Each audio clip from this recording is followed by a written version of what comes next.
好啦，咁嚟到2025嘅第38題啦，呢一題就好似係最低命中率嘅一題啦。佢就話有 fiscal deficit 同 trade deficit 同時存在啦。而家邊一個以下嘅事件咧可以消除到呢可能可以消除到呢兩個 deficit 啦？咁我哋就逐個事件睇啦。咁 fiscal deficit 即係 fiscal balance 係負數啦，亦都即係 government revenue 減 government expenditure 係負數，即係 G 大過 T 啦。而 trade deficit 即係 trade balance 係負數啦，即係 export 減 import 係細過零啦，即係 net export 係負數 ，OK， 即係 import 大過 export。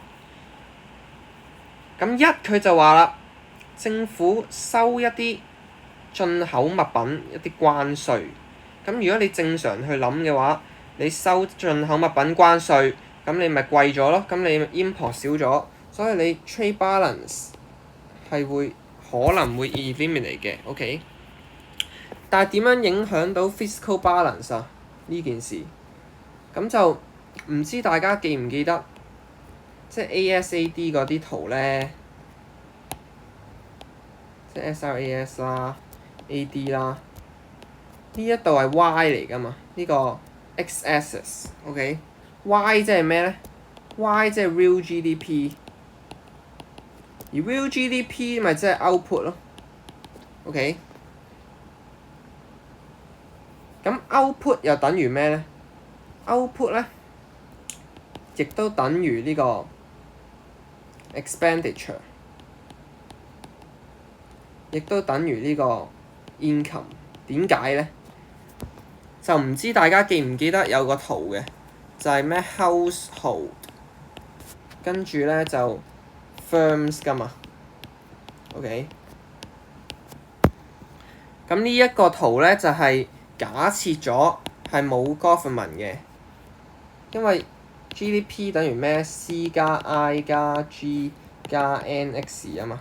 咁呢個圖咧就冇 government， 即係冇咗呢個啦，亦都係 closed economy 嘅假設咗 ，OK。closed economy， 所以亦都係冇 NX 啦，所以淨係得 household 同 firms 兩個 parties 嘅啫。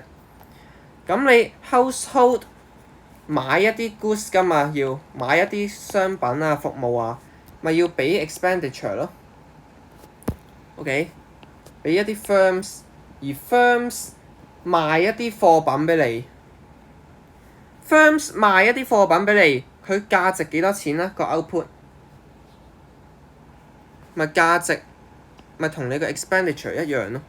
即係譬如個 firms 賣咗一個蘋果俾你10蚊嘅，即係個 output 價值10蚊啦。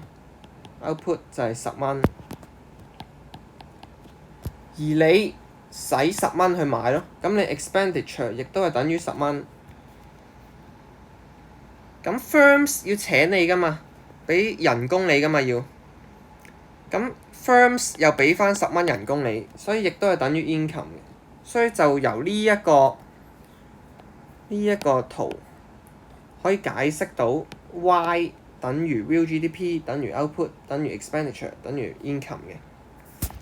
咁而家你 import 少咗 ，OK，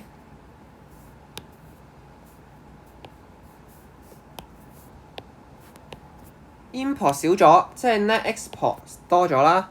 咁你 AD 升 ，Y 係咪升啊？咁如果 Y 升嘅話咧，我呢度就睇啦，佢要 fiscal deficit，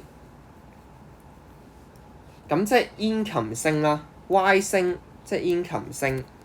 income 升係咪可以收多咗稅啊？即係啲人有錢咗，你個 direct tax revenue 咪多咗咯。所以咧，你個 revenue 都會升，而你個 G 係冇變㗎嘛，所以你 fiscal balance 都可以 improve 嘅。所以1係啱啦。咁2啦，2佢就話政府提升嗰個稅率啊 ，salary tax 嗰個 rate，OK，即係啲人要交多咗稅，咁亦都係啦。T 升 ，OK，G 唔變 fiscal balance 係會好咗。咁點樣去影響 trade balance 咧 ？OK， 啲人有錢咗啦，唔係而家啲人交多咗稅 ，disposable income 會跌啦。咁 AD 就會跌咯，因為咧 consumption expenditure 即係啲人交多咗稅，少咗錢啦，可用收入少咗 ，AD 就跌啦，因為 C 跌啊嘛。咁而家 Y 跌啦 ，Y 跌亦都係 expenditure 跌。如果 expenditure 跌嘅話咧，咁啲人咧就會買少咗進口貨品嘅，因為啲人嗱首先 income 跌，啲人少咗錢。支出又跌，買少咗貨品。咁你買貨品入邊，即係譬如你買100個貨品啦，其中50個可能係 import， 另外50個可能 export 㗎嘛。咁你而家你唔買100個啦，因為你 expenditure 少咗 ，income 又少咗，你可能淨係買70個。咁你可能 import 又少10個，跟住 export。即係本地啊，唔係 export， 本地，即係啦，即係你買100個貨品，50個可能係進口，50個可能係本地原本啊。但係而家你淨係買70個貨品，咁啊你就可能淨係買40個進口同埋30個本地，咁係咪買少咗進口貨品啊？所以 trade balance 都係會好咗嘅，所以2都啱啦。3咧佢就話。政府貶值佢個貨幣，咁即係你貶值，你個貨幣冇咁值錢，你買人哋國家嘅嘢係咪要貴咗？貴咗咁咪買少咗咯，所以 import 會少咗啦。而人哋買你嘅貨品亦都會平咗，所以 export 都升咗，所以 trade balance 係會好咗啦。咁 fiscal balance 點樣影響啊？就係你 net export 升啊嘛 ，AD 升，即係同第一個係好似嘅啫。你 AD 升 ，Y 升，咁你 income 多咗，你收稅咪收得多咗咯，所以 fiscal balance 都會好咗，所以答案就係 D。